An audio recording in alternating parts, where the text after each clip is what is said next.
स्वागतम, सुस्वागतम. नमस्कार श्रोतेहो, राजश्री अँड कुणाल टॉक्स या मराठी युट्यूब चॅनलमध्ये मी कुणाल आपलं मनापासून सहर्ष स्वागत करतो. गौरव कार्याचा, गौरव व्यक्तिमत्वांचा ह्या विशेष मुलाखत सत्राच्या टॉक विथ कुणाल शो मध्ये आज आपण जे मान्यवर आपल्याला लाभलेले आहेत, जे आपल्याला मार्गदर्शन करणार आहेत आणि नक्कीच मी या मान्यवरांसाठी म्हणेल की ज्यांचे विचार ऐकण्यासाठी आपण खूप उत्सुक होतो. कारण मी ह्यापूर्वी अनेक मुलाखत सत्रांमध्ये सरांचं वर्णन केलं होतं, सरांच्या कार्यांचं वर्णन केलं होतं. सरांनी जे पुस्तक मला पाठवलं त्याचं वाचन केल्यानंतर मलाही खूप उत्सुकता लागली होती की मी कधी सरांशी संवाद साधेल, सरांचे विचार कधी ऐकेल आणि आज ती वेळ आलेली आहे आणि या व्हिडिओच्या माध्यमातून तुम्ही सरांचं कार्य, सरांचा संघर्षमय प्रवास पूर्णच आपण त्या ठिकाणी जाणून घेणार आहोत आणि त्याच प्रवासात एक नवीन प्रेरणा, एक नवीन ऊर्जा आपल्याला मिळेल आणि आपण जे सध्या काम करतो आहोत त्या कामामध्ये आपल्याला ऊर्जा मिळून आपण अधिक ते चांगल्या पद्धतीने करू शकू, एवढाच एक प्रामाणिक उद्देश याच्या माध्यमातून आहे. आणि त्यामुळे त्या सरांचं मी वर्णन करण्यापूर्वी नक्कीच आपल्या सर्व श्रोत्यांना सांगेल की जो मुलाखत सत्र आपण आज इथं प्रदर्शित आपल्या सगळ्यांसमोर करत आहोत. ह्या मुलाखत सत्रामध्ये आपण एक पॉझिटिव्ह टॉक नावाचं एक विशेष सत्र ऍड केलेलं आहे. त्या सत्राचा मूळ उद्देश असाच की आपण दर मुलाखतीमध्ये नवनवीन विषय घ्यायचो, त्याला आपण काही विशेष नाव दिलं नव्हतं. त्यामुळे याच्यामध्ये आपण एक विशेष सत्र लॉन्च केलेलं आहे, ज्याला आपण पॉझिटिव्ह टॉक म्हणून नाव दिलेलं आहे. आणि आजच्या विषयामध्ये सर मार्गदर्शन करणार आहेत की लेट्स बी पॉझिटिव्ह किंवा आयुष्यामध्ये सकारात्मक विचारांचे किती महत्व आहे आणि त्या सकारात्मक विचारांच्या बळावरती आपण कसं चांगलं उत्कृष्ट कार्य करू शकू, या संदर्भात आज सर आपल्याला मार्गदर्शन करतील. त्यामुळे शेवटपर्यंत हा व्हिडिओ ऐका. जे विशेष मान्यवर आज आपल्याला ह्या मुलाखत सत्रासाठी लाभलेले आहेत ते मान्य श्री राजेश खवले साहेब, जे अप्पर जिल्हाधिकारी म्हणजेच ऍडिशनल कलेक्टर आहेत गोंदिया जिल्ह्याचे आणि आज सर आपल्याला ह्या मुलाखत सत्रासाठी लाभलेले आहेत. सरांनी जे पुस्तक मला पाठवलेलं आहे पडद्यामागचे नायक, त्या पुस्तकाच्या वरतीच लिहिलेलं होतं की कापड विकण्यासह रेडिओ टीव्ही दुरुस्त करणारा युवक झाला अप्पर जिल्हाधिकारी, म्हणून या पुस्तकाचं एक छानसं शीर्षक आहे. आणि त्या शीर्षकाच्या खाली मध्ये पुस्तकामध्ये खूप चांगल्या चांगल्या गोष्टी आहेत. सरांचा संघर्षमय प्रवास, त्यांनी केलेलं कार्य, त्यांनी जे राबवलेले उपक्रम आहेत, तर त्याच्यामध्ये पहिला जो पॅराग्राफ आहे तो माझ्या मनाला खूप भावला आणि त्यामुळेच मी त्या पॅराग्राफची सुरुवात करून मी आपल्या प्रश्न विचारायला मी या ठिकाणी सुरुवात करणार आहे. तर त्याच्यामध्ये असं लिहिलं आहे की केवळ आणि केवळ सखोल वाचनाचं वेड आणि ध्येय उद्देशाला कायम चिकटून राहण्याची जीवन पद्धती, ह्या दोन गोष्टींमुळेच ग्रामीण भागातील एक युवक खूप मोठ्या पदापर्यंत पोहोचला, उपजिल्हाधिकारी झाला. तो युवक जमीनदाराच्या पोटी जन्माला आला नव्हता, तो नोकरदाराच्या घरातही जन्माला आला नव्हता. विशेष म्हणजे महाविद्यालयीन शिक्षण त्याने वडिलांच्या पैशावरही घेतले नाही, तर पोर अवस्थेतच तो स्वतःच्या पायावर उभा राहिला. त्याने अभ्यासासाठी स्पेशल रूमही केली नव्हती. शांत वातावरणातही त्याने वाचन सुरू नव्हते, तर गावात एसटी बस स्थानकाजवळ असलेल्या छोट्याशा कापड दुकानात अभ्यास करून तो व्यक्ती मोठा झाला आणि नुसतेच मोठे नाही तर अगदी उपजिल्हाधिकारी पद पर्यंत ते पोहोचले. प्रशासनातलं सर्वोच्च पद हे मानलं जातं आणि इथपर्यंत पोहोचण्याचं अनेकांचं स्वप्न असतं आणि सर आज त्या पदावरती आहेत. सर, स्वागत आहे आपलं राजश्री अँड कुणाल टॉक्स या मराठी युट्यूब चॅनलच्या गौरव कार्याचा, गौरव व्यक्तिमत्वाचा टॉक विथ कुणाल शो या मुलाखत सत्रामध्ये. थँक्यू. नक्कीच. प्रत्येक मुलाखत ची सुरुवात करण्याच्या पहिले सर आम्ही जे मान्यवर आम्हाला लाभतात, मग ते IAS ऑफिसर असतील, IPS ऑफिसर असतील, पद्मश्री अवॉर्डीज किंवा मग सामाजिक, शैक्षणिक सर्व क्षेत्रातले मान्यवरांना आम्ही बोलवतो, त्यावेळेस त्यांचा आम्ही शब्दसुमनांनी गौरव करत असतो. आणि आपल्यासाठी सुद्धा दोन शब्द मला या ठिकाणी आठवत आहेत की परिंदों को मंजिल मिलेगी यकीन, ये फैले हुए उनके पर बोलते हैं. परिंदों को मंजिल मिलेगी यकीन, ये फैले हुए उनके पर बोलते हैं. अक्सर वो लोग खामोश रहते हैं, जमाने में जिनके हुनर बोलते हैं, जमाने में जिनके हुनर बोलते हैं. मला असं वाटतं की सरांचं कार्य आणि आपण जे विचार आहेत तेच आमच्यासाठी खूप मोठी प्रेरणा आहे. सर, माझा पहिला प्रश्न आपल्याला असेल की आपल्या पुस्तकामध्ये खूप छान छान गोष्टी लिहिल्या आहेत. सगळंच आपल्या प्रवासाबद्दल जाणून घेतल्यानंतर खूप आम्हाला प्रेरणा मिळाली, मोटिवेशन मिळाली. त्याला आम्ही मोटिवेशन की आग असं म्हणत असतो. तर आपल्या संघर्षमय प्रवासासंदर्भात आपण काय सांगाल? आणि सर्वच म्हणजे अगदी आपलं पहिल्या शिक्षणापासून ते अगदी उपजिल्हाधिकारी बनण्यापर्यंतचा जो प्रवास आहे त्याबद्दल आपण काय सांगाल सर? सर्वप्रथम कुणालजी, मी आपलं अभिनंदन करतो. एवढा चांगला कार्यक्रम आपण सुरू केलेला आहे. युवकांना आपण मोटिवेट करताय. कधी काळी जर मला कधी कोणी विचारलं की तुमच्या आयुष्याचं उद्दिष्ट काय आहे, what is aim of your life, तर मी असं म्हणेल की टू मोटिवेट अदर्स. कारण मी जे आतापर्यंत लिखाण केलेलं आहे, विविध व्याख्यानं दिलेली आहे, त्याच्यामधला एकमेव धागा आहे की इतरांना प्रेरित करणे आणि इतरांना प्रेरित करता करता आपण स्वतः प्रेरित राहणे. अतिशय छान असा आपला प्रश्न होता की तुमच्या जीवनाविषयी सांगा. माझ्या जीवनाविषयी सांगताना मी असं म्हणेल की त्याच्यामध्ये मोटिवेशन पण दडलेलं आहे, त्याच्यामध्ये संघर्ष पण दडलेला आहे आणि इतरांच्या करिता आशेचा किरण पण दडलेला आहे. अमरावती जिल्ह्यामध्ये माझं गाव आहे माहुली जहागीर आणि या माहुली जहागीर गावामध्ये मी वाढलो, लहानाचा मोठा झालो. जिल्हा परिषद शाळेमध्ये 4थी पर्यंत शिकलो. मग आमच्या गावामध्ये आम्ही त्याला भारतीय विद्यालय हायस्कूल म्हणायचो. तिथं मग मी 5वी पासून 10वी पर्यंत तिथे शिकलो आणि 10वी नंतर काय 10वीत त्या काळामध्ये फर्स्ट क्लास मिळणे मला 69% मार्क्स होते, 69.42 आणि मी माझ्या शाळेत दुसरा आलो होतो. म्हणजे जो पहिला मुलगा होता त्याला काहीतरी 70-71% होते. तर सगळ्यांना असं वाटायला लागलं की अरे वा वा वा खूप चांगले मार्क्स आहे, याला उच्च शिक्षणाला पाठवलं पाहिजे. आणि आमच्या गावातली उच्च शिक्षणाची डेफिनेशन म्हणजे काय होती की याला चांगलं ITI मध्ये पाठवलं पाहिजे. ITI मध्ये माणूस गेला रे गेला की 2 वर्षामध्ये तो तयार होतो, कमाई करायला तयार होतो, पुण्या मुंबईमध्ये जातो, एखाद्या कंपनीमध्ये लागतो. आणि मी त्या ITI मध्ये इलेक्ट्रॉनिक्सच्या ट्रेडला ऍडमिशन घेतली. तेव्हा इलेक्ट्रॉनिक्स कशाला म्हणतात हे मला माहित पण नव्हतं. नंतर मग आम्ही रटून इलेक्ट्रॉनिक्सची डेफिनेशन पाठ केलेली आणि माझ्या आयुष्यामधला तो असा क्रांतिकारी बदलाचा क्षण होता. कारण माझं सगळं शिक्षण हे खेड्यामध्ये झालेलं होतं. ते मराठी माध्यमातून झालेलं होतं आणि हा कोर्स इंग्रजीमधून होता. त्याकरिता नव्यानं सगळं ते ऍडजस्ट करावं लागलं. इंग्रजी भाषा आत्मसात करावी लागली. जे काही लिहायचं होतं ते इंग्रजीमधनं लिहायचं होतं. पण माझ्या वडिलांनी जाहीर करून टाकलं होतं. घरामध्ये असं की फार शैक्षणिक वातावरण नव्हतं. माझे वडील 7वा वर्ग शिकलेले आहे. आईचा 10वीचा एक गणिताचा पेपर राहिला म्हणून मी तिला 9वी पास किंवा 10वी नापास असं गमतीनं वर्णन करत असतो. आणि घरामध्ये मी सगळ्यात मोठा होतो. तर असं फार शैक्षणिक वातावरण नव्हतं. आणि शिकलं पाहिजे, नोकरी शिक्षणातून मिळू शकते. खेड्यामध्ये एक असा समाज होता की पैसे दिल्याशिवाय नोकरीच लागत नाही. असं करता करता मी ते सगळं ITI झालं. परंतु आता ITI केल्यानंतर काय करावं? पुण्यामध्ये पण कोणी ओळखीचं नव्हतं की तिथे जाता येईल, त्यांच्याकडे राहून आपल्याला एखादा जॉब शोधता येईल. असं गेलं पटकन आणि कंपनीमध्ये नोकरी लागली असं काही होणार नव्हतं. म्हणून मग मी माझ्या गावाच्या स्टँडवर एक 10 बाय 10 ची रूम भाड्यानं घेतली आणि त्याच्यामध्ये टीव्ही, टेप रेकॉर्ड, कॅल्क्युलेटर हे सगळं दुरुस्तीचं एक दुकान टाकलं. कारण माझा इलेक्ट्रॉनिक्सचा ट्रेड झाला होता. आणि जमेल तसं मग मला वाचनाची खूप आवड होती. छान जमेल तशी पुस्तकं वाचायचो. मग काही दिवसांनी माझ्या असं लक्षामध्ये आलं, माझ्या वडिलांचं स्वतःचं छोटंसं कापडाचं दुकान होतं. माझ्या असं लक्षामध्ये आलं की हे टीव्ही टेप रेकॉर्डची मेकॅनिकी करता करता एकतर पाहिजे तेवढे ते दुरुस्तीकरिता वस्तू नाही यायच्या. खेडेगावामध्ये किती लोकांच्या किती वस्तू बिघडणार आणि हात पण खूप काळे व्हायचे. कधी कधी हाताला पेचकच वगैरे लागायचं. सोल्डरिंग आयर्न ते सोल्डरिंग करताना त्याचा कधी कधी चटका लागायचा. आपल्याला माहित असेल डाग देणे ज्याला आपण म्हणतो, सोल्डरिंग करणे म्हणतो ते. आणि मग मी ज्याला आपण बदल करणे म्हणूया त्या व्यवसायात बदल केला. वडिलांच्या मदतीनं त्याच दुकानला कन्वर्ट केलं एका कपड्याच्या दुकानमध्ये, रेडीमेडच्या दुकानमध्ये. आणि दिवसभर आपले कपडे विकायचे, रात्रीला त्याच दुकानामध्ये झोपायला जायचं. जमेल तेवढ्या वेळेमध्ये आपला जे आवडीचे पुस्तक आहे ते वाचायचे. शिक्षण संपलं असं जवळ होतं. मी काहीच करत नव्हतो 1 वर्ष. 1 वर्ष फुकट गेलं. म्हणजे मी 91 साली 10वी झालो. 93 साली ITI झालो. 93 ते 94 या वर्षात मी कापडाचं दुकान टाकलं. पण मी शिक्षण म्हणून काहीच करत नव्हतं. मग कोणतरी मला म्हणालं की अरे म्हणे ते 17 नंबरचा फॉर्म असते ते भरा, 12वीची परीक्षा तुम्हाला देता येईल.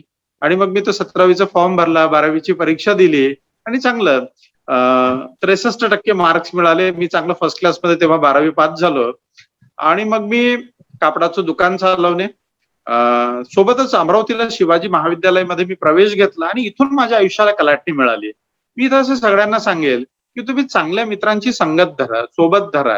त्याच्यामुळे काय होतं की तुम्हाला नवनवीन दिशा दिसते. खूप ज्या मी त्या कॉलेजला प्रवेश घेतल्यानंतर अनेक मित्र होते, ते स्पर्धा परीक्षेची तयारी करत होते. MPSC नावाचं काहीतरी असतं याची जाणीव मला मी BA फर्स्ट इयरला वगैरे जेव्हा त्या कॉलेजमध्ये गेलो तेव्हा झाली. अनेक मित्रांचे वडील अधिकारी होते. त्याच्यामध्ये प्रशांत रोकडे नावाच्या मित्राचा उल्लेख करावा लागेल, रवी गरकल नावाच्या मित्राचा उल्लेख करावा लागेल, देविदास चौगड या माझ्या मित्राचा उल्लेख करावा लागेल. की हे सगळे मित्र हे यांच्या घरामधलं कोणीतरी जॉबमध्ये होतं, यांना MPSC माहित होती, त्यांनी ओळख करून दिली. आणि बघा कशी गमतीशीर गोष्ट होती. मगाशी मी म्हटल्याप्रमाणे माझ्या स्टोरीमध्ये म्हणजे मोटिवेशन पण दडलेलं आहे आणि इतरांकरता आशेचा किरण पण दडलेला आहे. कमवा आणि शिका अशी माझी अवस्था होती. कमवा आणि शिका म्हणजे काय, की मला जर काय एक पुस्तक घ्यायचं असेल तर सगळ्यात आधी तेवढे पैसे कमवावे लागायचे आणि तेवढ्या पैशामधून मग ते पैसे गोळा झाले की पुस्तक घेता यायचं. परंतु असं करता करता माझे इतर मित्रांजवळ नसतील तेवढे मी पुस्तक गोळा केले, स्वतःच्या बळावर विकत घेतले. कारण आलेल्या पैसे असं कुठलाही दुसरा छंद नव्हता. आलेल्या पैशातून सकाळच्या वेळेला काय करणे तर कॉलेजला जाणे, साधारणतः 11 वाजेपर्यंत. अमरावतीला माझ्या गावावरनं जायला फक्त 20 मिनिटं लागतात, 17 किलोमीटर अंतर होतं. परत आले आले आपल्या कापडाच्या दुकानमध्ये येणे, कापडाचं दुकान चालवणे, सायंकाळी घरी जाणे, जेवण करणे, जेवण केलं की पुन्हा त्याच कापडाच्या दुकानमध्ये वापस येणे, अभ्यास करणे आणि प्रचंड असा अभ्यास करायला लागलो. मला माहित नव्हतं की मी जो अभ्यास करतो तो बरोबर आहे, चूक आहे, अशानं कोणी पास होईल का, नोकरी लागेल का.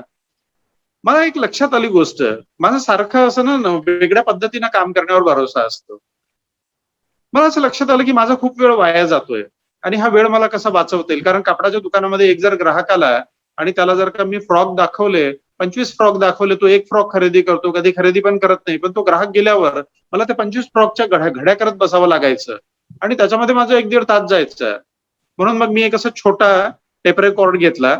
तो चार्जिंगच्या सेलवर चालायचा. चार्जिंगचे सेल घेतले आणि कोऱ्या कॅसेट विकत आणल्या आणि मला जे ऑब्जेक्टिव्ह क्वेश्चन, मला ज्या डेफिनेशन्स पाठ करायच्या होत्या, मला जे उत्तरांचे मुद्दे पाठ करायचे होते, ते सर्वच्या सर्व मी माझ्या आवाजामध्ये रेकॉर्ड करून टाकले.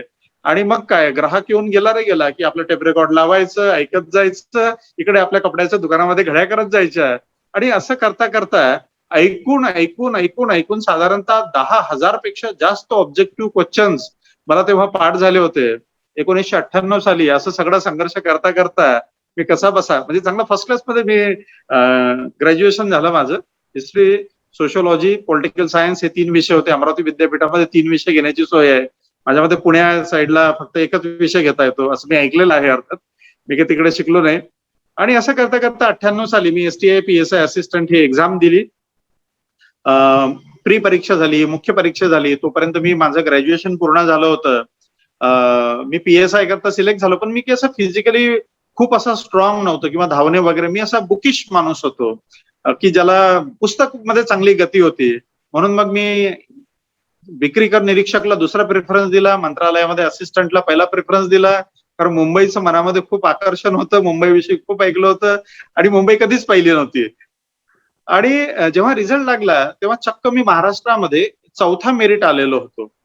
मी सारखं जेव्हा भाषण देतो तेव्हा मी सांगत असतो की इतर जण लढत होते, कोणाकडे शंख होतं, कोणाकडे चक्र होतं, कोणाकडे गदा होती, कोणाकडे तलवार होती, कोणाकडे ॲटम बॉम्ब होता आणि माझ्याकडे लढायला काय होतं तर फक्त दगड होता.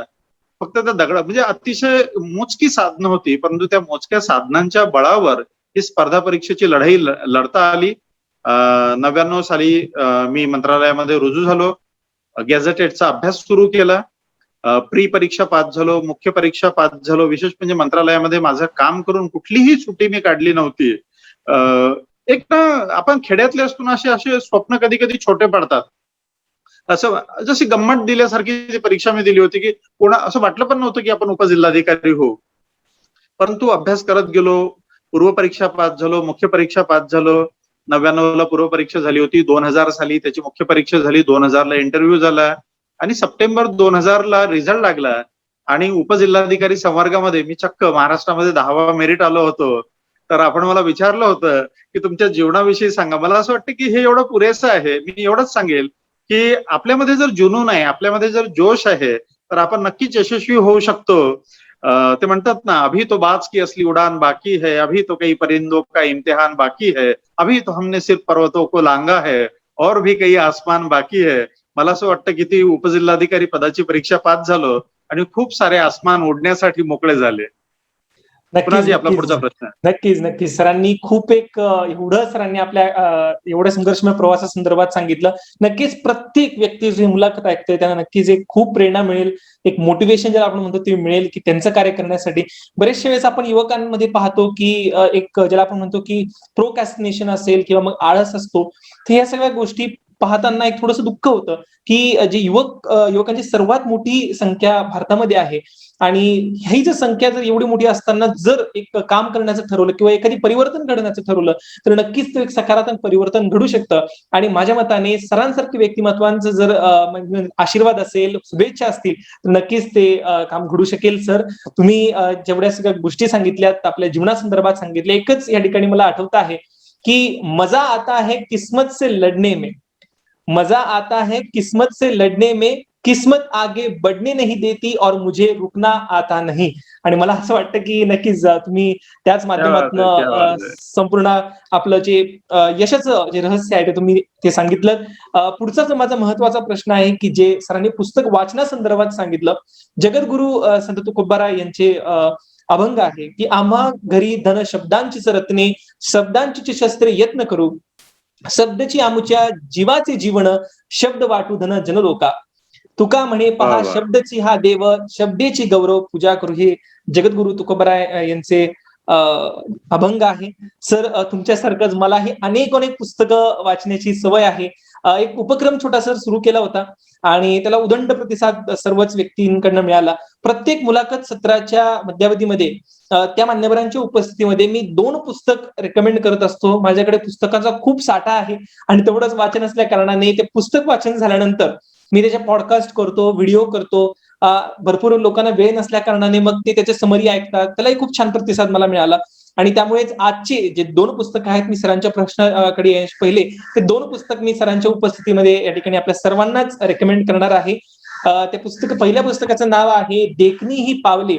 हे या पुस्तकाचं नाव आहे. नक्कीच तुम्ही या पुस्तकाचं वाचन करा.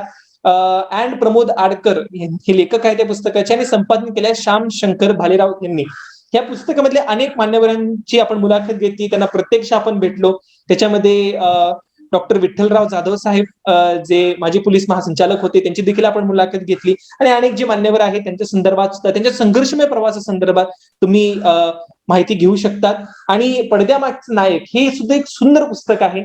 त्याची जी कॉपी माझ्याकडे आहे, सरांनी मला पाठवलेली आहे, ती मी सर्व श्रोत्यांच्या ग्रुपवरती टाकणार आहे आणि नक्कीच तुम्ही त्याचं वाचन करू शकता. लिंक तुम्हाला डिस्क्रिप्शन मध्ये मिळून जाईल. आणि दुसरं एक जे पुस्तक आहे ते आपल्या सर्वांनाच परिचित असेल. उद्योजक किंवा ज्यांना उद्योग क्षेत्रामध्ये पदार्पण करायचं आहे, जे युवकांना स्टार्टअप ज्यांना करायचं आहे, त्यांना हे पुस्तक नक्कीच मार्गदर्शनपर ठरेल. ह्या पुस्तकाचं नाव आहे स्टार्टअप करणारच उद्योजक मी होणारच. डॉक्टर विठ्ठल इंदिरा व्यंकटेश कामत, पण कामत हॉटेल्स वगैरे पाहिले असतील तर जी चेन उभे करणारे जे याच्यातले नायक मी म्हणेल ते डॉक्टर विठ्ठल कामत सर यांचं एक पुस्तक आहे. खूप छान त्यांनी त्यांना आलेला अनुभव या संदर्भात सांगितलेला आहे. त्यामुळे नक्कीच तुम्ही या पुस्तकांचं देखील वाचन करू शकतात. सरांसंदर्भात मी जी माहिती सांगणार आहे, सरांच्या पुस्तकांसंदर्भात जी माहिती सांगणार आहे, तर पुस्तकामध्येच एक छानसा असा लेख आहे की राजेशजी खवले सर हे काही सहजासहजी उपजिल्हाधिकारी झाले नाहीत. त्यांचा लहानपणापासूनच विविध विषयांवरचा सखोल अभ्यास आणि ध्येय डोळ्यासमोर ठेवून त्याकडे अखंडित वाटचाल करीत राहण्याची वृत्ती उपरोक्त पद खेचून आणण्याला कारणीभूत नक्कीच ठरली. खरं तर खवले सर केवळ उपजिल्हाधिकारीच नाहीत तर उत्कृष्ट लेखक सुद्धा आहेत. त्यांचीच प्रकाशित पुस्तकांसंदर्भात मी या ठिकाणी माहिती देणार आहे. पहिलं पुस्तक सरांचं आहे चला आपले गाव तंटामुक्त करूया. दुसऱ्या सरांचं पुस्तक आहे तंटामुक्त गावाची गीता, वंदनीय राष्ट्रसंतांची ग्रामगीता. आणि तिसरं सरांचं पुस्तक आहे कौटुंबिक हिंसाचार अधिनियम प्रश्नोत्तर स्वरूपात, प्रेरणा स्पर्धा परीक्षांची, हे सरांचं 4थं पुस्तक. आणि 5वं पुस्तक आहे आनंदी रहा, यश मिळवा आणि विचारांची फुले. हे सरांचे 6 पुस्तकं या ठिकाणी मी उल्लेख केला. सर, तुम्ही लिहिलेल्या पुस्तकांविषयी तुम्ही काय माहिती सांगाल? आणि या व्यतिरिक्त अजून आपली काही पुस्तकं आहेत ती प्रकाशनाच्या वाटेवरती आहेत. क्रांतीरत्न पुस्तकासंदर्भात आम्हाला माहिती मिळाली, तर त्या संदर्भात आपण काय सांगाल? कुणालजी, छान प्रश्न विचारला आपण. पुस्तकं माझ्या हृदयाच्या शेजारी आहेत असं आपण म्हणूया. इथं काही पुस्तकं माझ्याकडे आहेत. जेव्हा शासनाने तंटामुक्त, इथं आजूबाजूला एक काम सुरू आहे त्याच्यामुळे थोडं मध्ये डिस्टर्बन्स येईल, आता त्याला माझा नाईलाज आहे.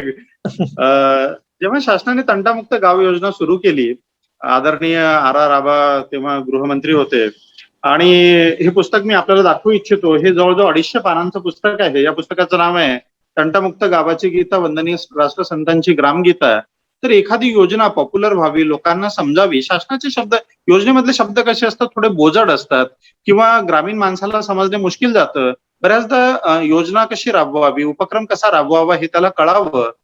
मग जेव्हा मी तंटामुक्तीचा जी-आर वाचला, मला तेव्हा असं लक्षात आलं, की ग्रामगीतेमधल्या अनेक बाबी याच्याशी साधर्म्य असणारे आहेत. ग्रामगीतेमध्ये जे विविध असे उपक्रम सांगितलेले आहे, ग्रामसफाई असो, ग्राम सुरक्षा दल असो, हे सगळे जुळतात आणि मग ते लोकांपर्यंत सोप्या शब्दामध्ये पोहोचविण्याकरिता हे जवळजवळ 250 पानांचं, हे बघा हार्ड कव्हर बाइंडिंग असणारं पुस्तक आपल्याला दिसू शकतं. हे गुरुकुंज मोजरीला जो राष्ट्रसंतांचा आश्रम आहे त्यांनीच प्रकाशित केला. या पुस्तकाचं मानधन पण मी त्यांना डोनेट केलेलं आहे. तर हे पुस्तक त्या काळामध्ये लिहून काढलं. अगदी तातडीनं ती योजना घोषित झाल्यानंतर जास्तीत जास्त 1.5 महिन्यामध्ये हे पुस्तक बाहेर आलं होतं. आणि मला असं वाटतं, की महाराष्ट्रामध्ये जी एखादी योजना आहे, आता शासनाच्या एखाद्या योजनेवर लिहिलेलं पुस्तक, केवळ एका योजनेवर लिहिलेलं 250 पानांचं पुस्तक, असं हे कदाचित एकमेव पुस्तक असावं, की शासनाचं जी-आर असून काय 5 किंवा 10 पानांचं असतो, परंतु एखाद्या योजनेवर लिहिलेलं त्या 250 पानांचं हे पहिलं पुस्तक असावं असं मला वाटतं. आणि याला उदंड प्रतिसाद लाभला. अनेक गावच्या तंटामुक्त समित्यांना या पुस्तकाचा लाभ घेता आला, त्यांना उपक्रम राबवता आले. मग एक हे विचारांची फुले या नावाचं पुस्तक आहे. माझी मिसेस प्रेरणा आणि आम्ही दोघांनी मिळून हे लिहून काढलं, की आपल्याला आयुष्य जगत असताना अगदी छोटे छोटे तत्व सापडत जातात आणि मग ते तत्व आपण इतरांना पण सांगू शकलो पाहिजे. त्यातून आपला व्यक्तिमत्व विकास घडला पाहिजे, अशा स्वरूपाच्या गोष्टी या पुस्तकामध्ये आम्ही मांडलेल्या आहेत. साधारणतः 100 असे तत्व या पुस्तकामध्ये आहेत. नरेशचंद्र काठोडे सरांचं नाव आपण नक्कीच ऐकलेलं आहे. मिशन IS चे ते संचालक आहेत. युवकांना मोटिवेट करण्याचं काम करतात.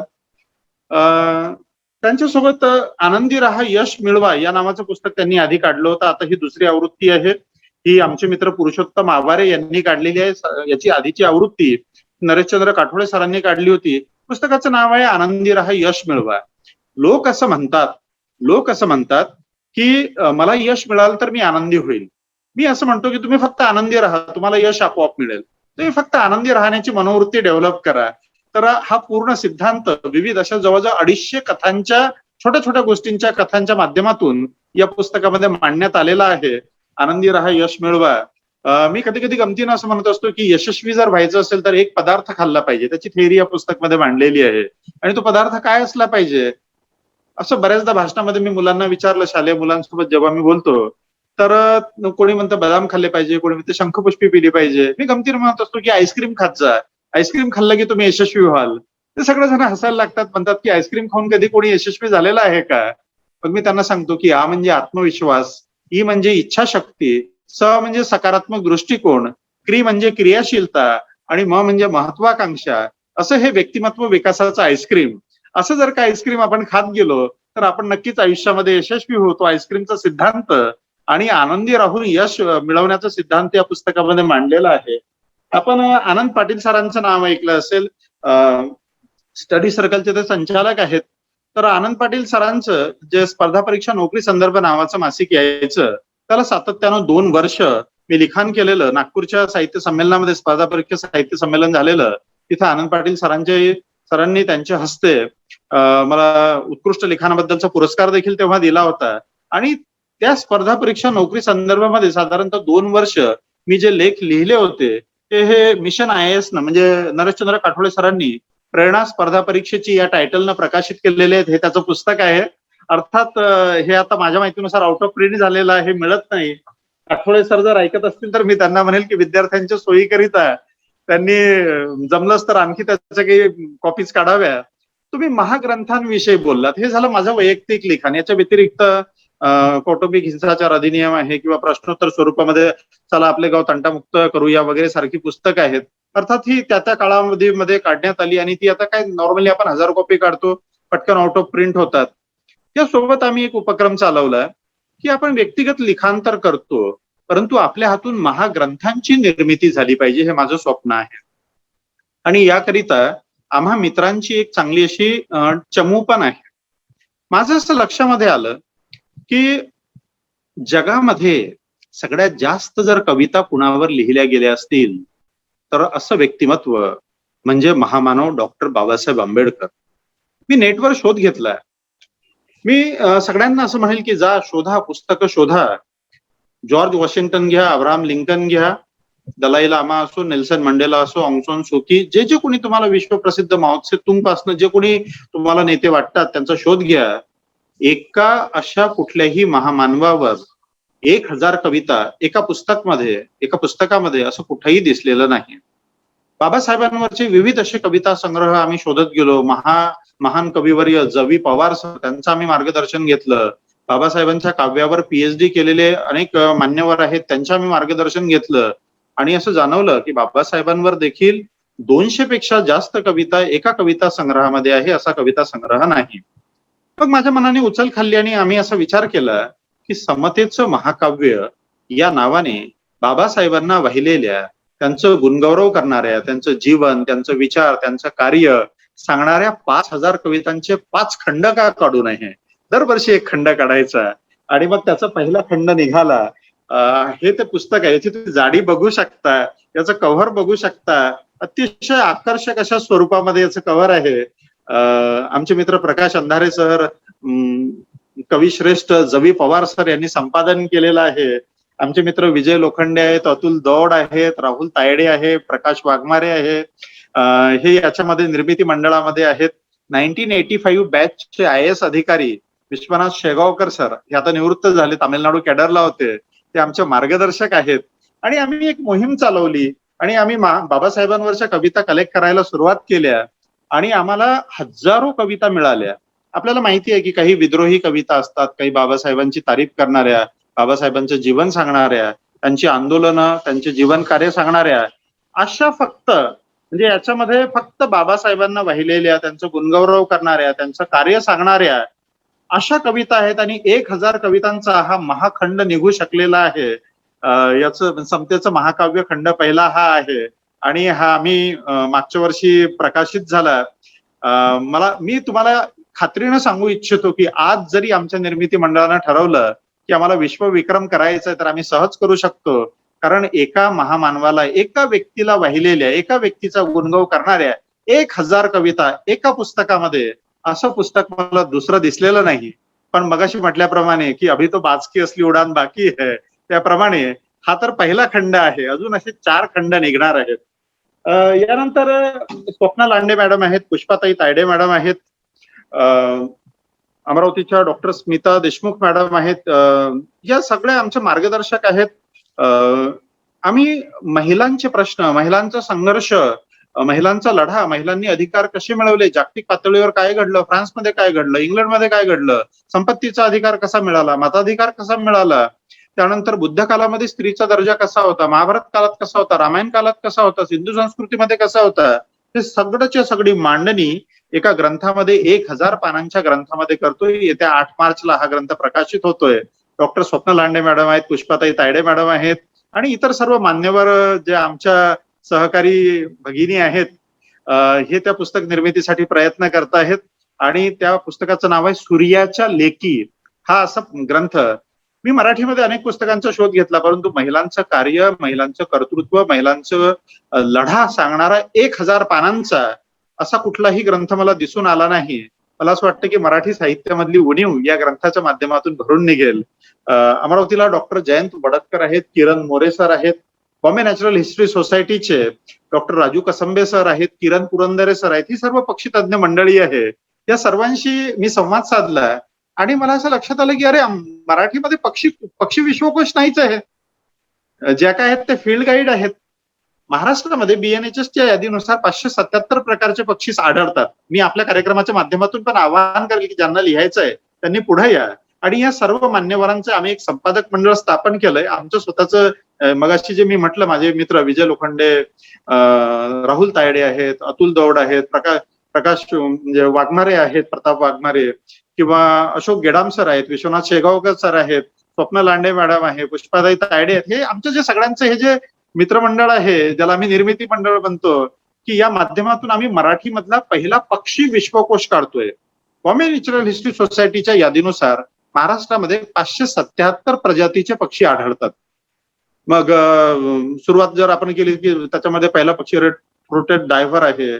मग पहिल्याच पानावरचे फ्लेश फुटेड शियर वाटर असो, मास्क बुबी असो, ब्राऊन बुबी असो, वेस्टेल शियर वाटर असो, ही जे सगळे पक्षी आहेत, आपण फक्त नावं ऐकलेले असतात, अनेकांनी तर नावं ऐकलेली नाही. तो पक्षी दिसतो कसा, तर ज्याप्रमाणे मराठी विश्वकोश आहे, लक्ष्मण शास्त्री जोशी यांनी मराठी विश्वकोश, ते त्याचे संपादक होते, आपल्याला आठवत असेल. तर त्या धर्तीवर पक्षी विश्वकोश आपण काढतोय. साधारणतः 2,500 पानांचा हा मराठीमधला पहिला पक्षी विश्वकोश असेल. मराठी भाषा जन्माला येऊन आणि पक्षी या पृथ्वी तलावर येऊन किती वर्ष झालेत, परंतु आतापर्यंत ही जी उणीव आहे मराठी पक्षी विश्वकोश, की ज्याच्यामध्ये प्रत्येक पक्षावर पूर्ण माहिती दिलेली असेल, लवकरच तो आकाराला येतोय. मगाशी मी ज्या सरांची नावं घेतली, आणि सगळ्यात सांगण्यासारखं म्हणजे या ग्रंथाची जाडी तुम्ही जरा म्हणजे जस्ट अनुभवून बघा. याच्यामध्ये 143 मान्यवरांनी लिखाण केलेलं आहे. यातले लिहिणारे जवळजवळ 100 हे पीएचडी धारक आहेत, कोणी प्राध्यापक आहे, सगळे उच्च शिक्षित लोक आहेत. या सर्वांनी आमच्यावर विश्वास टाकला. या ग्रंथाचं नाव आहे क्रांतीरत्न. 28 नोव्हेंबर 1890 या दिवशी महात्मा फुल्यांचे महापरिनिर्वाण झाले. आणि मला असं जाणवलं की महात्मा फुले यांचं समग्र वाङ्मय तर फार प्रसिद्ध आहे. एकेकाळी काही लोकांनी महात्मा फुल्यांच्या आठवणी लिहून काढल्या, आम्ही पाहिलेले फुले म्हणून.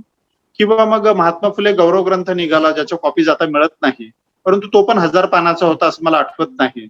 आणि ही सगळी उणीव भरून निघावी, मी या प्रसंगी हरी नरके सरांचा अगत्याने उल्लेख करेल, मान्यवरांचा, की त्यांनी या क्षेत्रामध्ये प्रचंड काम केलेलं आहे. तोच वारसा पुढे चालला पाहिजे. महात्मा फुल्यांविषयी 1000 पानांचा महाग्रंथ निघावा, महात्मा फुले आणि सावित्रीबाई फुले यांच्याविषयी, असा संकल्प आम्ही मांडला. मी जेव्हा म्हणतो तेव्हा मी असं समजायचंच नाही, मी म्हणजे मी आणि माझं मित्रमंडळ, आम्ही त्याला निर्मिती मंडळ म्हणतो असं. आणि हा 1000 पानांचा ग्रंथ आता छापून तयार झालेला आहे. याच्या ई बुकचं प्रकाशन डॉक्टर युम पठाण, जे माझे कुलगुरू होते, त्यांच्या हस्ते आम्ही 11 एप्रिलला केलं होतं. 11 एप्रिलला महात्मा फुलेंची जयंती असते. आता 28 नोव्हेंबरला हा ग्रंथ, हा 1000 पानांचा ग्रंथ आहे. आजवर महात्मा फुले, सावित्रीबाई फुले यांच्यावर निघालेला सर्वात मोठा ग्रंथ. 1890 साली मगाशी म्हटल्याप्रमाणे 28 नोव्हेंबर 1890 ला महात्मा फुले यांचे महापरिनिर्वाण झाले. तेव्हापासून आतापर्यंत 130 वर्ष जवळजवळ पूर्ण झालेली आहेत. या 130 वर्षामध्ये निघालेला हा सर्वात मोठा ग्रंथ, आणि 130 वर्ष पूर्ण होत आहेत. म्हणून एकाच दिवशी म्हणजे 28 नोव्हेंबर 2021 रोजी 130 ठिकाणावरनं एकाच वेळेला हा ग्रंथ वाकसाहेब प्रकाशित होतोय. ही अतिशय आनंदाची बाब आहे. या ग्रंथ निर्मितीला जो हातभार लागला त्याच्याबद्दल अगदी मनापासून अभिमान असं वाटतो, की चला, माणूस म्हणून जन्माला आलो, या महापुरुषांचे आपल्यावर उपकार आहेत, त्यांचे पांग फेडण्याचा आपण एक प्रामाणिक प्रयत्न केलेला आहे. तर अशी ही ग्रंथ निर्मितीची चळवळ, ग्रंथांवर प्रेम आहे. जेव्हा कोणी मला भेटतं मी त्याला ग्रंथ भेट देतो आणि इतरांनाही आवर्जून सांगत असतो. आणि आज मला खूप आवडलं, तुम्ही लिंक मला पाठवले होते, मी पाहत होतो. बऱ्याचदा म्हणजे आलेले मान्यवर आपलं काम, आपलं कार्य, आपल्या कार्यालय, मला असं वाटत होतं तुमच्याशी बोलताना की काम ते कार्यालय याच्या व्यतिरिक्त काहीतरी बोलूया. आणि तुम्ही जेव्हा मगाशी ती काही आदर्श चांगली पुस्तकं दाखवली, मला असं वाटलं की योग्य प्लॅटफॉर्मवर मी आज आलेलो आहे की जिथं पुस्तकांविषयी मी बोलू शकतो. तर असा हा आमचा ग्रंथ निर्मितीचा उपक्रम. कुणालजी, आपला पुढचा प्रश्न. नक्कीच सर, आपण इतक्या सुंदर पुस्तकांची माहिती दिली आणि मला आता अशी हुरहुर लागलेली की कधी आपले पुस्तकं मी या ठिकाणी वाचेल. आणि नक्कीच आपल्याकडनं जर मला त्या पुस्तकांची भेट कधी आपण प्रत्यक्ष जर मिळाली तर नक्कीच माझ्यासाठी खूप चांगलं मोटिवेशन असेल.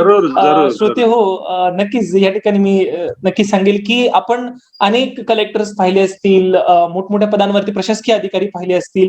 प्रत्येक जण कामांमध्ये ठिकाणी व्यस्त असतं, पण आपण सरांकडे जर पाहिलं, सरांचं व्यक्तिमत्व जर आपण पाहिलं, तर नुसतंच त्यांनी प्रशासकीय सेवेमध्ये त्यांनी 100% तिकडे डेडिकेशन दिलंच. त्यांची कन्सिस्टन्सी टुवर्ड्स वर, जिथं आपण पुढे पाहणार आहोत की डिसिजन इन पब्लिक इंटरेस्ट ज्याला आपण म्हणतो, ते सरांनी त्या ठिकाणी केलंच. पण त्याचप्रमाणे जी उणीव आहे, जी संत साहित्य पाहिले आपण, त्याचप्रमाणे जे महापुरुषांचं साहित्य आहे, तर त्या साहित्यांमध्ये जी उणीव आहे ती भरून काढण्याचं काम सरांनी केलं, एक पुढाकार घेतला आणि खूप मोठं सकारात्मक परिवर्तन सरांनी आज घडवलेलं आहे. सर, खूप खूप सदिच्छा आहे. तुमचं हा महाग्रंथ निर्मिती प्रकल्प नक्कीच एक खूप चांगलं परिवर्तन समाजामध्ये घडवेल आणि एक चांगलं कार्य याच्यामध्ये घडेल असं मला वाटतं. सर, माझा पुढचा महत्वाचा प्रश्न याच्यामध्ये आहे की गृहभेट आपुलकीची हा एक अभिनव उपक्रम आपण राबवला कोविड काळामध्ये. जे मृत्यू झालेल्या कुटुंबाकरिता चाललेला हा एक खूप चांगला उपक्रम होता. ह्या उपक्रमासंदर्भात आपण काय माहिती सांगा? छान कुणालजी, आपण आतापर्यंत बोललो हे प्रशासन बाह्य बोललो, परंतु आता प्रशासनातलं थोडं सांगितलं पाहिजे. जेव्हा मी गोंदियाला जॉईन झालो तर अप्पर जिल्हाधिकारी म्हणून संजय गांधी निराधार योजना, ज्याला आपण सामाजिक सहायता योजना असं म्हणतो, त्याच्यामध्ये विविध प्रकारच्या योजना आहेत. वृद्धापकाळच्या योजना आहेत, विधवा पेन्शन योजना ज्याला म्हणतात सोप्या भाषेमध्ये, अशा योजना आहेत. मला असं जाणवलं की अनेक लोक वंचित आहेत आणि या लोकांना तहसीलपर्यंत येता येत नाही. यांच्याकरता काहीतरी केलं पाहिजे. मग माझे जे नायब तहसीलदार आहे, आमचे जे लिपिक आहेत, आमचे जे तहसीलदार आहेत, या सगळ्यांना एकदा बोलावलं, त्यांच्याशी चर्चा केली आणि मग सगळ्या अधिकारी बांधवांना देखील एका बैठकीमध्ये आम्ही सांगितलं की लोक आपल्यापर्यंत जर पोहोचू शकत नाही तर आपण लोकांपर्यंत पोहोचूया. आणि मग जेव्हा कुठल्या तरी कामाने आपण गावामध्ये भेट देतच असतो, तलाठ्याचं दप्तर तपासायचं असतं, एखादा स्पॉट पाहायचा असतो, रस्त्याचा पंचनामा करायचा असतो, त्या दिवशी जा, त्या गावामधलं गोदाम तपासायचं असतं, कुठलंही जे काम आहे ते करायचं, पीक कापणी प्रयोग आहे तो करायचा आणि गावामध्ये एक जस्ट चक्कर मारायचा.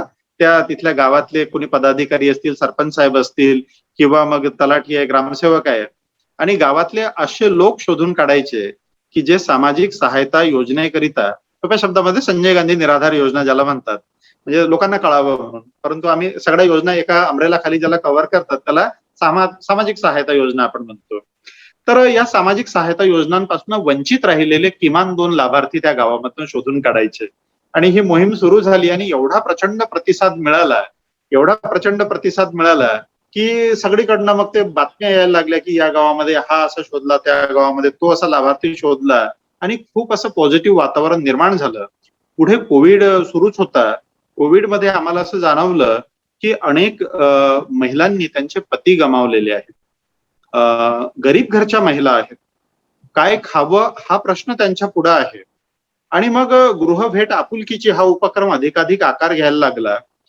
ज्या घरामध्ये मृत्यू झालेला आहे अशा प्रत्येक घरी मी, माझे सहकारी अधिकारी, माझे कर्मचारी भेट द्यायला लागले. कर्मचाऱ्यांनी आपसामध्ये वर्गणी केली आणि छोट्या छोट्या अशा अन्नधान्याच्या किट बनवल्या आणि त्या त्यांच्या घरी जाऊन द्यायला लागले. लहान मुलं असतील तर त्यांना खाऊ द्यायला लागले, त्यांना हिंमत देऊ लागले. आणि मग त्या घरी जायचं, आता खूप गरीब कुटुंब असेल, तातडीनं आपण काय करू शकतो, तर स्वस्त धान्य योजना, ज्याच्यामध्ये 35 किलो स्वस्त धान्य मिळू शकतं, असं कार्ड त्यांना बनवून देणे, त्यांची निराधार योजनेची फाईल बनवणे, तातडीनं ती मंजूर करणे, याला इकडे पेन्शन असं म्हणतात, जे आपण अनुदान देतो त्याला, ते पेन्शन सुरू करणे, महिला बाल विकास विभागाशी समन्वय साधून त्यांच्या मार्फत जे बाल संगोपन निधी आहे तो त्यांना मिळवून देणे, कुटुंबामध्ये जर का कोणी वृद्ध असेल तर त्यांना श्रावण बाळ योजना सुरू करून देणे. आणि या पद्धतीने हे काम सुरू झालं आणि समाजाच्या सर्व स्तरातून या कामाची प्रशंसा झाली.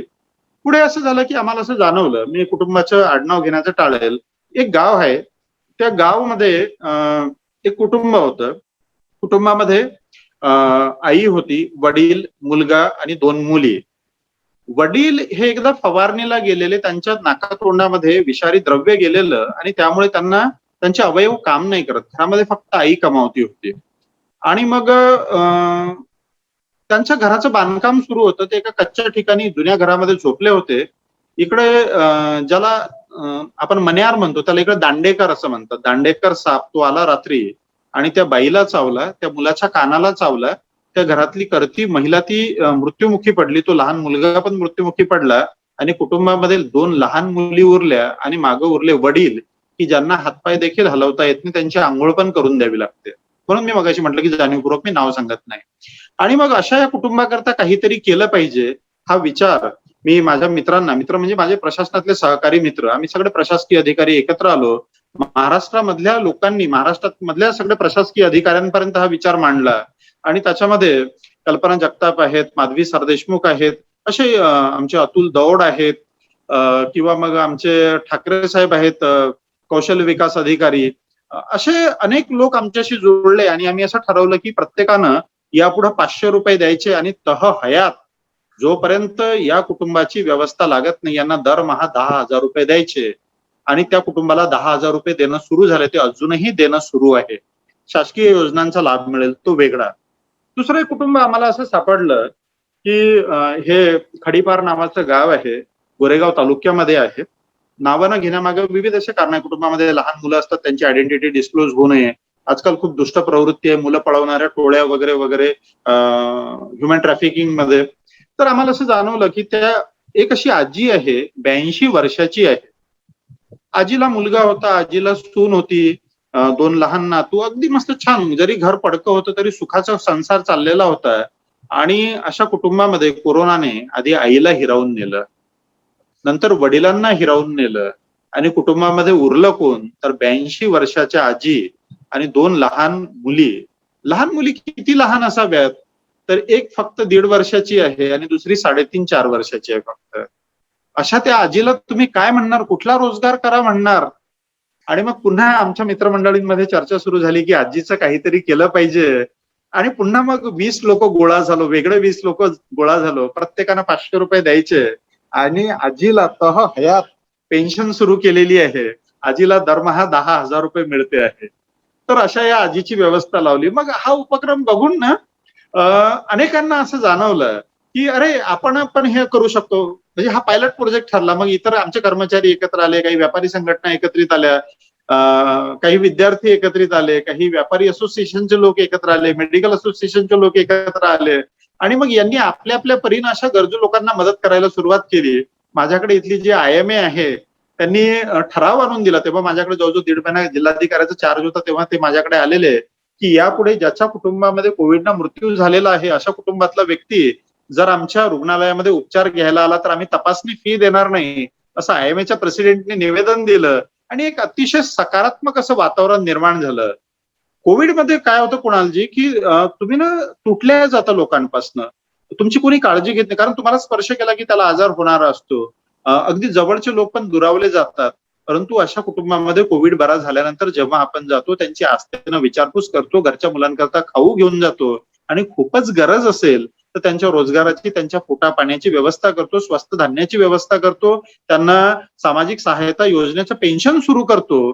तेव्हा त्या कुटुंबाला एक प्रचंड असा आधार मिळतो आणि आम्हाला जाणवलं, की अनेक कुटुंब हे अगदी आर्थिक दृष्ट्या विपन्नावस्थेमध्ये आहेत. त्यांना जर आपण मदत नाही केली तर आयुष्य संपवण्यासारखा दुर्दैवी विचार त्यांच्या मनामध्ये येऊ शकतो आणि या संपूर्ण कुटुंबापर्यंत आम्हाला पोहोचता आलं. आमचे एक मित्र आहेत महेश अग्रवाल नावाचे, महेश गोलानी नावाचे.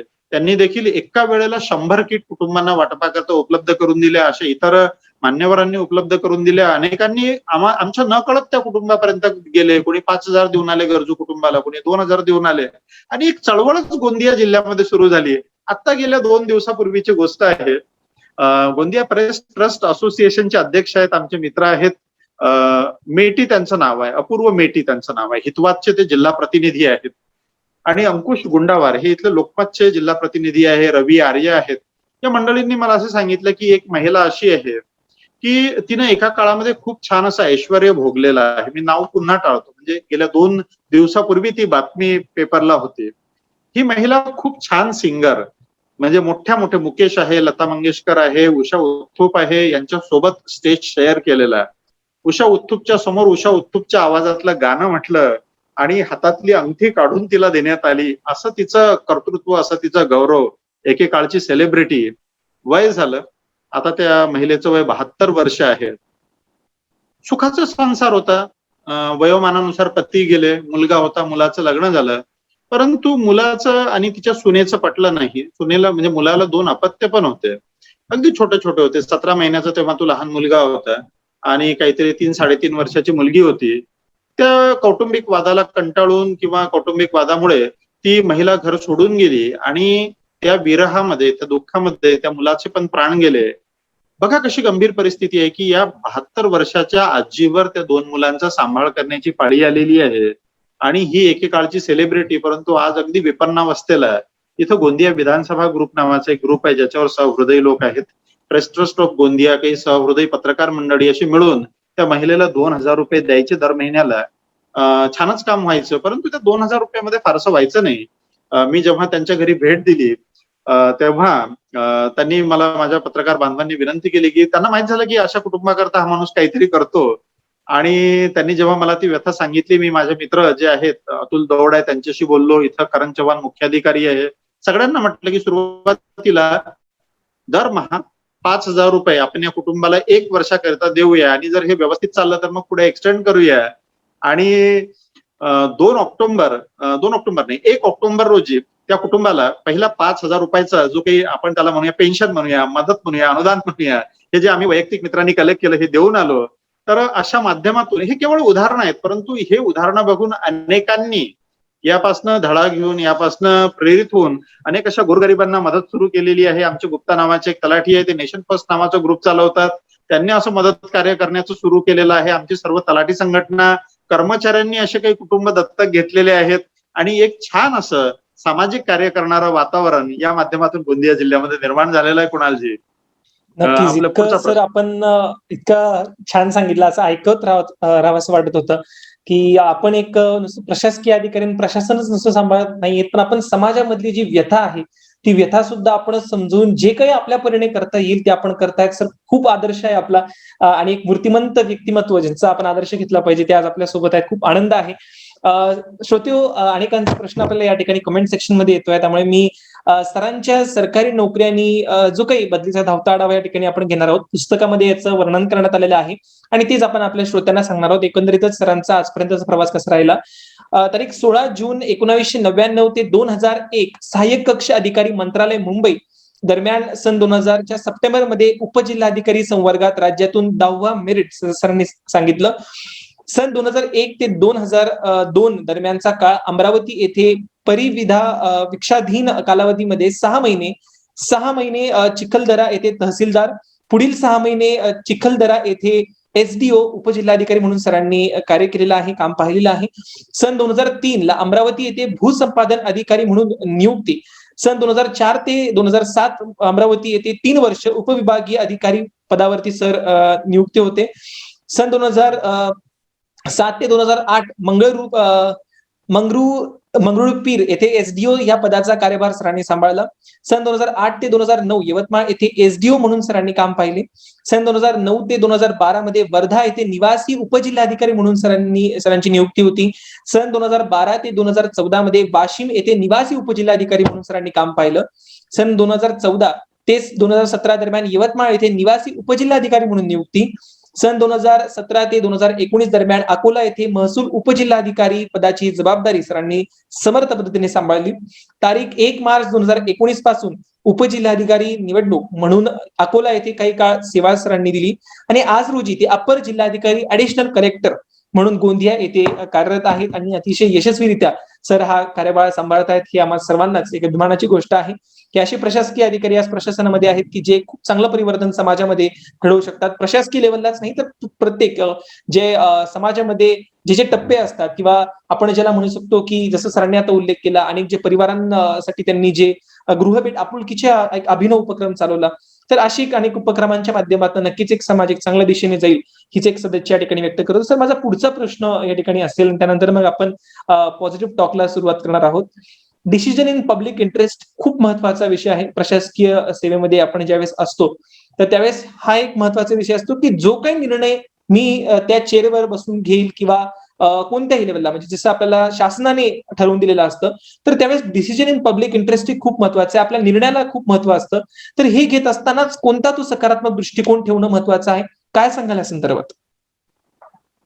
मला असं वाटतं की जेव्हा प्रशासनामध्ये आपण निर्णय घेत असतो तेव्हा मॅनेजमेंट मधलं जे प्रॉब्लेम सॉल्व्हिंगचं जे स्किल आहे किंवा जे प्रिन्सिपल आहे ते आपण वापरत असतो. ते प्रिन्सिपल असं आहे की बाबा एखादा जर का समस्या आपल्याला सोडवायची असेल तर perception and diagnosis of problem, generating alternate solution, choosing the right solution, implementation, monitoring, feedback या माध्यमातून प्रक्रिया प्रशासनामध्ये जात असते.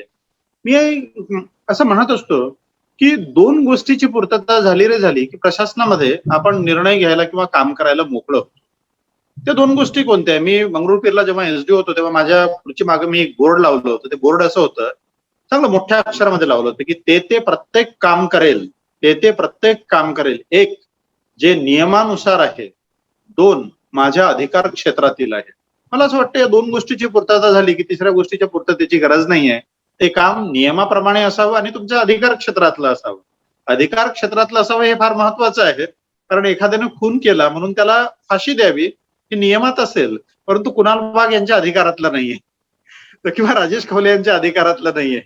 तर या दोन गोष्टीची पूर्तता जर का झाली की ज्याला आपण को वॉरंटो म्हणतो किंवा कुठल्या तरतुदीनुसार आणि ज्युरिस्डिक्शन म्हणतो की तुम्हाला अधिकारिता आहे का, खुर्चीत बसणे म्हणजे काय, अधिकार पदाच्या खुर्चीत बसणे म्हणजे काय.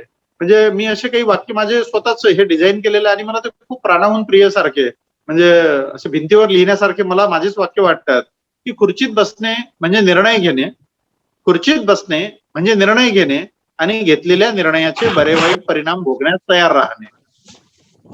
कारण तुम्ही जो निर्णय घेत असता त्याचे काहीतरी परिणाम होणार असतात. तुम्ही तो सुजाणपणे जाणीवपूर्वक घेत असता. परंतु तुम्ही घेतलेल्या निर्णयाचे आता मी याचे काही उदाहरण तुम्हाला सांगतो. मी जेव्हा बुलढाणा येथे उपविभागीय अधिकारी म्हणून कार्यरत होतो. खरं पाहिलं तर मला असं वाटलं नव्हतं की प्रशासकीय कामकाजाविषयी आजच्या याच्यामध्ये बोलायला मिळेल. तर बुलढाणा येथे कार्यरत असताना मला असं जाणवलं की पारधी समाजाचे लोक खूप आहेत आणि या पारधी समाजाचे लोक पालामध्ये राहत आहेत, त्यांना घर नाही मिळालं. मग माहिती घेतली की घर का नाही मिळालं, तर त्याला ते कास्टा असं म्हणायचे. कास्टा म्हणजे काय, तर कास्ट सर्टिफिकेटला सोपा शब्द थोडक्यात त्यांनी कास्टा असा केला होता. परत त्यांना कास्टा का मिळत नाही बाबा, यांच्याकडे कुठलेच कागद नाही आहेत. ते असे गावाच्या बाहेर एखाद्या जिथं पाणी वगैरे असतं बकऱ्या वगैरे असे पाळायचे, शिकार करायचे, पालामध्ये राहायचे आणि त्यांना ते बकरी वगैरे एवढी प्रिय की जर पाऊस आला तर ते बकरीला आपल्या त्या पालामध्ये घेऊन यायचे, म्हणजे स्वतः भिजेल एवढे त्याच्यासाठी ती बकरी महत्वाची होती. आम्ही एक मोहीमच हाती घेतली. ती मोहीम अशी होती की गावाच्या ग्रामसभेचा ठराव घ्यायचा. गावातल्या लोकांना माहित असतं की आपल्या गावातला कोण पारधी आहे, कोण पारधी नाही आहे. आपण बोलीभाषेवरनं ओळखू शकतो. खोटं कास्ट सर्टिफिकेट दिलं रे दिलं की तुम्हाला फौजदारी प्रक्रियेला सामोरं जाऊ लागू शकतं, तुमच्यावर गुन्हा दाखल होऊ शकतो, तुमची नोकरी पण जाऊ शकते. अनेकांनी मला समजावलं की साहेब विचार करा म्हणे की यांच्याजवळ एकही कागद नाही. एखाद्या चुकीच्या माणसाला जर का तुम्ही जाती प्रमाणपत्र दिलं तर तुम्हाला फौजदारी कारवाईला पुढे जावं लागू शकते, तुमच्यावर गुन्हा होऊ शकतो. म्हटलं हरकत नाही, चांगले काम करताना एखादं कष्ट जरी झाले तरी हरकत नाही. महात्मा फुल्यांचा आदर्श पुढे आहे, बाबासाहेबांचा आदर्श पुढे आहे. या महामानवांना देखील कष्ट सहन करावे लागले आणि माझ्या सब डिव्हिजन मध्ये जेवढे पारधी कम्युनिटीचे लोक होते त्यांना फक्त ग्रामसभेचा ठराव घेऊन आम्ही ते जाती प्रमाणपत्र दिलं. मगाशी म्हटल्याप्रमाणे खुर्चीत बसणे म्हणजे काय, निर्णय घेणे आणि घेतलेल्या निर्णयाचे बरे वाईट परिणाम भोगण्यास तयार राहणे. मला आठवतं साकेगाव नावाचं एक गाव होतं, हे चिखलीपासून अगदी थोडस दूर, तिथे एक हेमाडपंथी मंदिर पण होतं. त्या साकेगावला लागून एक पारधी समाजाची वस्ती होती. मी जेव्हा सुरुवातीला हेमाडपंथी मंदिर बघायला गेलो होतो तेव्हा सगळी अशी ते पाल मांडलेली होती आणि नंतर जेव्हा साधारणतः एक वर्षभराच्या कालावधीनंतर मी गेलो त्या कालावधीत त्या लोकांना घरकुल मिळाले होते. अशी टुमदार घरांची रांग तिथं उभी राहिली होती. त्या साकेगावचे जे सरपंच आहेत ते अजूनही माझ्या संपर्कामध्ये आहेत. तर आपला एक छोटासा निर्णय हा लोकांच्या आयुष्यामध्ये बदल घडवून आणणारी बाब ठरवू शकतो. मी यवतमाळला निवासी उपजिल्हाधिकारी म्हणून कार्यरत होतो. यवतमाळमध्ये शेतकरी आत्महत्या हा एक फार मोठा प्रश्न होता. आत्महत्या लोक करतात, अनेक कारणं आहेत, आर्थिक कारणं आहेत, इतरही विविध कारणं असू शकतात.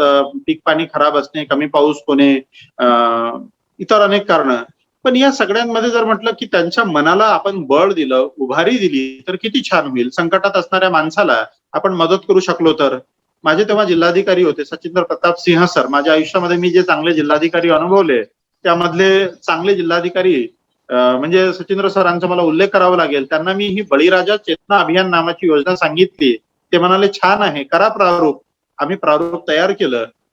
ते प्रारूप माझ्या जिल्हाधिकारी सरांनी मंत्रालयाला पाठवलं आणि चक्क मंत्रालयाने दरवर्षी 32 कोटी रुपये देतील असा बळीराजा चेतना अभियानचा प्लॅन मंजूर केला. आणि किती छान छान योजना त्याच्यामध्ये की बाबा एखादा जर का शेतकऱ्याचा मुलगा एमबीबीएस ला नंबर लागला तर फी कोण भरणार, बळीराजा चेतना अभियान भरणार. एखाद्याला शिक्षणाकरता अडचण आहे त्याला पैसे कोण देणार, बळीराजा चेतना अभियान देणार. एखाद्याला पेरणी करता येत नाही, पैसे नाहीये, नांगरटी करायची आहे, त्याच्याकरता आणि हा सगळा फंड गावामध्ये दिला होता. गावामध्ये बळीराजा चेतना अभियान समिती स्थापन करण्यात आलेली आणि मग त्या समितीनेच गावच्याच लोकांनी निर्णय घेऊन गोरगरिबाला मदत द्यायची. कोणी शेतकरी आजारी पडला किंवा गंभीर आजार झाला तर आजारपणाला मदत. आणि अशा स्वरूपात सोबतच एक जवळजवळ 80 कीर्तनकारांची फौज आमच्या मदतीला आली की जी दररोज रात्री कीर्तन करायची आणि लोकांमध्ये जगण्याची उर्मी निर्माण करण्याची. लोकांना सांगायची की अरे बाबा तुझ्या जीवनामध्ये वाईट क्षण आलेला नाहीये. कृष्णाचा जन्म देव असून कृष्णाचा जन्म हा कारागृहात झालेला. आम्ही रामाला देव म्हणतो, रामाला 14 वर्ष वनवास सहन करावा लागला. अशा मोठ्या माणसांच्या वाट्याला वाईट दिवस आले तर बाबा वाईट दिवस टिकणारे नसतात, हे दिवस पण निघून जातील असा संदेश ते धार्मिक प्रवचनांमधून द्यायचे. आणि यामुळे फार मोठा परिणाम लोकांचं मनोबल वाढवण्यावर झाला. याच अभियान अंतर्गत एक अभिनव अशी घटना घडली. म्हणजे पुस्तक प्रेम पुन्हा मगाचं ते पुस्तक आपल्या येथील इकडे. आम्हाला असं जाणवलं की शेतकऱ्यांना चांगल्या ज्ञान मिळालं पाहिजे, चांगलं शेतीविषयक ज्ञान मिळालं पाहिजे. खेडेगावामध्ये त्याची पुस्तकं सहजासहजी उपलब्ध होत नाहीत. म्हणून बळीराजा चेतना अभियानामार्फत 100 टायटलचे राईट्स परचेस केले समितीनं, आमच्या बळीराजा चेतना अभियान समितीनं.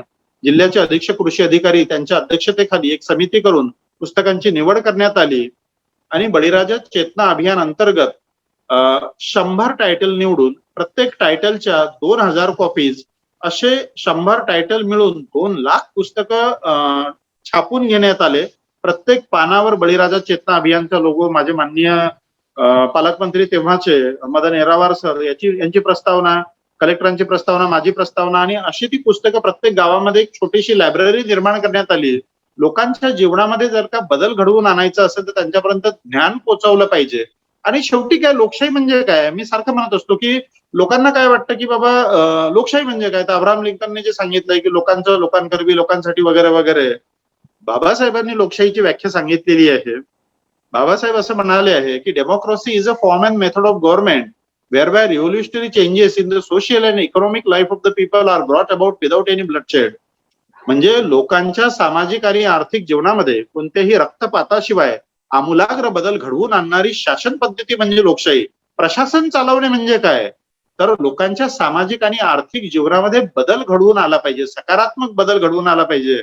आणि म्हणून मगाशी जे तुम्ही प्रश्न विचारला की प्रशासकीय क्षेत्रामध्ये निर्णय घेताना तुम्ही निर्णय कसे घेता, तर मला असं वाटतं की बाबासाहेबांची ती व्याख्या, लोकशाहीची व्याख्या माझ्या नजरेपुढे आहे की मी घेत असलेल्या निर्णयामुळे सर्वसामान्य माणसाच्या सामाजिक आणि आर्थिक जीवनामध्ये सकारात्मक बदल घडतो की घडत नाही. मला असं वाटतं की तमाम जेवढे प्रशासकीय अधिकारी आहेत त्यांच्याकरता बाबासाहेबांची ही जी लोकशाहीची व्याख्या आहे ही दीपस्तंभाप्रमाणे मार्गदर्शक आहे.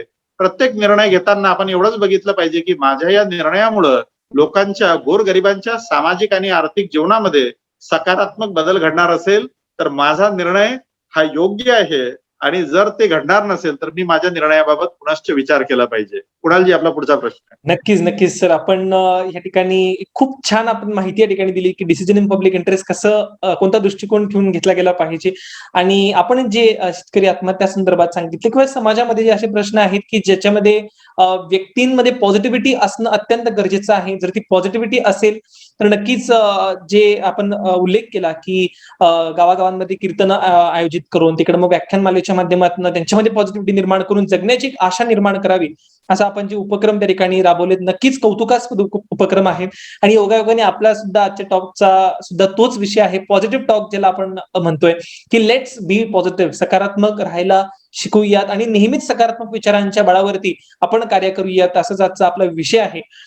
सर, जगद्गुरु संत तुकोबाराय असं म्हणतात की दया, क्षमा आणि शांती ज्या ठिकाणी असतील तर तिकडे देवाची वस्ती 100% आहे. ज्या ठिकाणी देवाची वस्ती आहे तिकडे सुख, समाधान, सर्व गोष्टी आहेतच.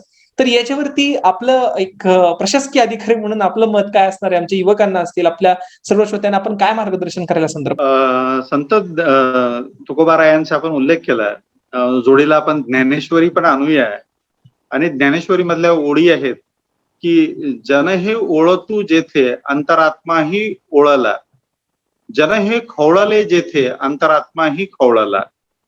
याचं ते तत्कालीन मराठी भाषा असल्यामुळे जरा समजायला त्रास जातो की याचा सार असा आहे की जिथे सर्वसामान्यांचा विकास होतो तेथे तुमच्या अंतरात्म्याचा विकास होतो.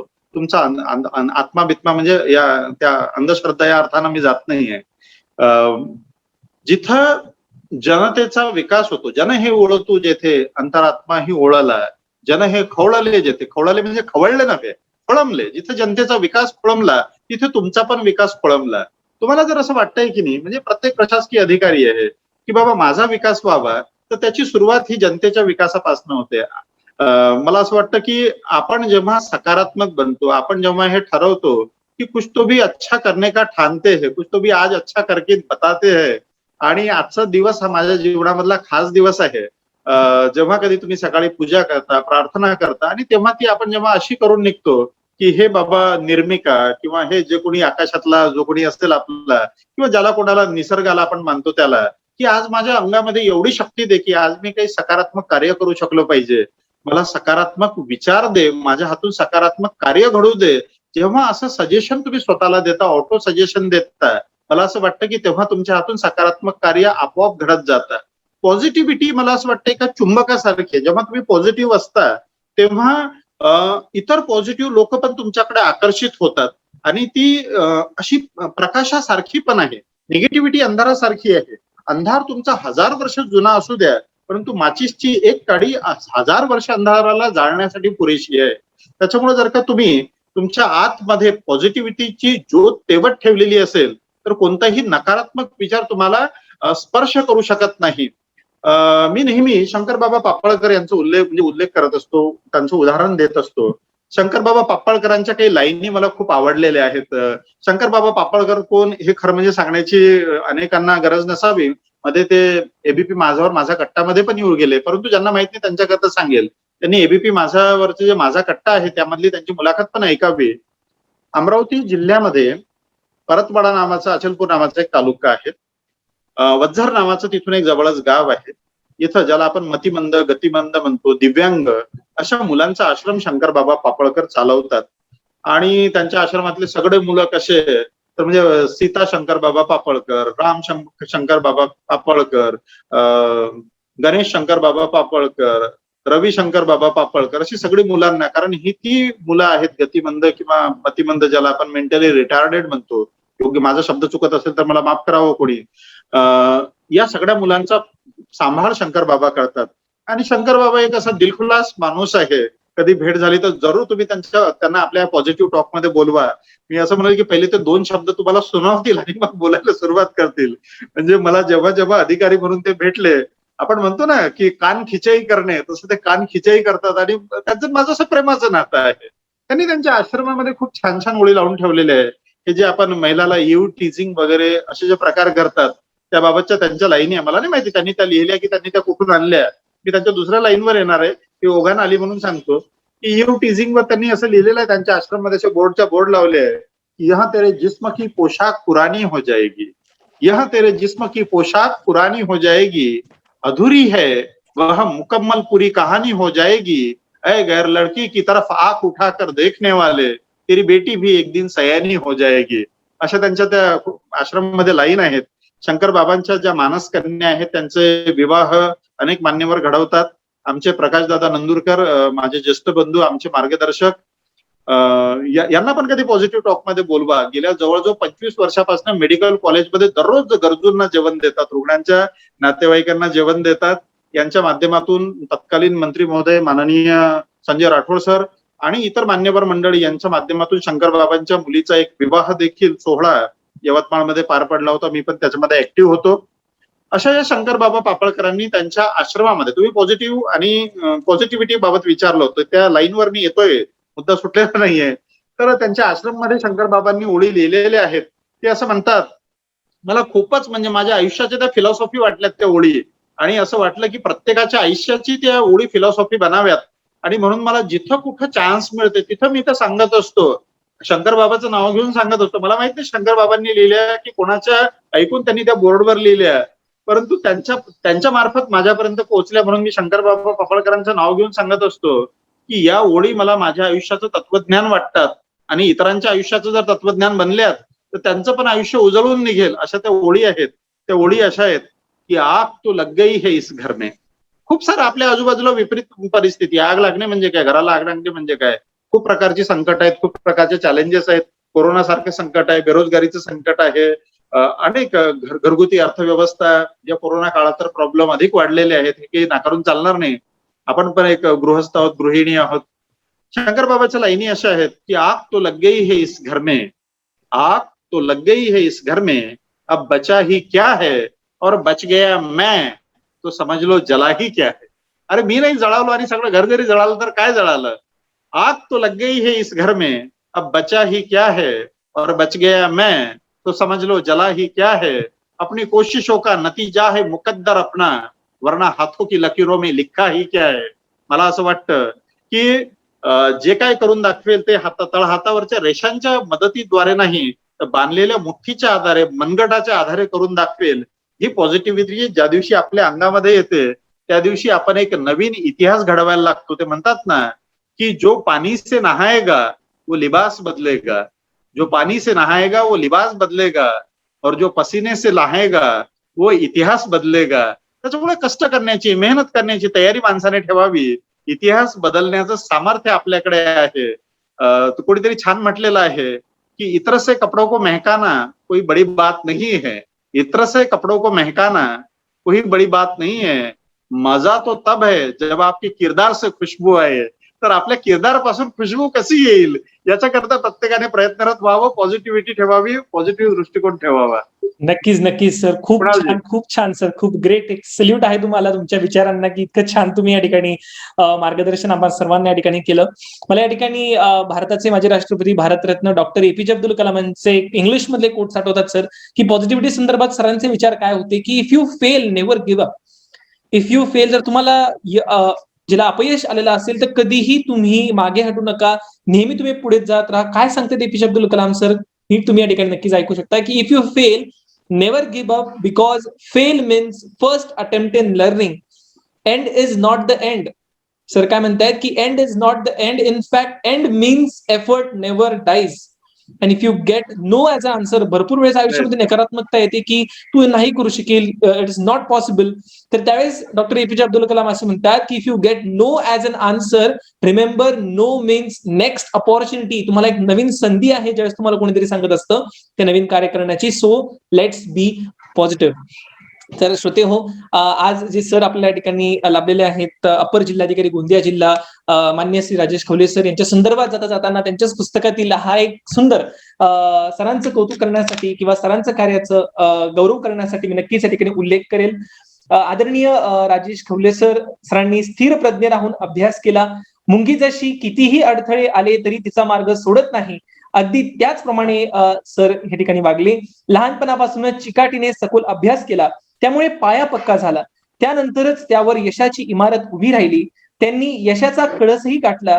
निसर्गाचाच नियम आहे, हवाहवासा पावसाळा सुरू होण्याआधी उन्हाळ्याचे दिवस भोगावे लागतात. त्यानंतरच पावसाळा आणि त्यामुळे निर्माण होणारी आल्हादायक हिरवळ अनुभवायला मिळते. असंच खवले सरांच्या बाबतीत घडलं. असो, उन्हाळ्याचे चटके बसण्याच्या दिवसांमध्ये प्रत्येकाला कोणीतरी गारवा देणारं भेटावं, पडद्यामागे राहून मदत करणारे यशाचे खरे नायक भेटावेत, तुम्ही केलेल्या परिश्रमाची चीज व्हावे, ह्या सर्वांनाच शुभेच्छा असं या ठिकाणी लेखक सांगतायत. आणि अगदी अतिसुंदर मला आवडलं की पुस्तकाचा शेवट किती छान केला आहे. माहुली जहांगीर गावाच्या अपर जिल्हाधिकारी राजेश खवले सरांची सत्य कहाणी सुफळ संपूर्ण असं या ठिकाणी त्यांनी शेवट केला आहे. खूप छान शेवट या ठिकाणी केलेला आहे. आणि त्यामुळेच राजश्री कुणाल टॉक्स या मराठी युट्यूब चॅनलच्या वतीने आणि टॉक विथ कुणाल शो च्या वतीने सुद्धा सरांना पुढील कार्यासाठी सदिच्छा. आणि जाता जाताना पुन्हा एकदा गौरव शब्दांनी सरांचं कार्याचं गौरव मी या ठिकाणी करेल की खुदी को कर बुलंद इतना कि हर तकदीर से पहले खुदा बंदे से खुद पूछे, बता तेरी रजा क्या है, बता तेरी रजा क्या है. खूप खूप धन्यवाद सर, खूप आनंद झाला तुम्हाला भेटून. आणि नक्कीच प्रत्यक्षात कधी आपल्या भेटून आपले विचार ऐकण्याची संधी मिळाली तर नक्कीच आपण ते करूयात. आपल्या पुढील कार्यासाठी मनापासून खूप खूप शुभेच्छा सर. Thank you कुणालजी, thank you. नक्कीच.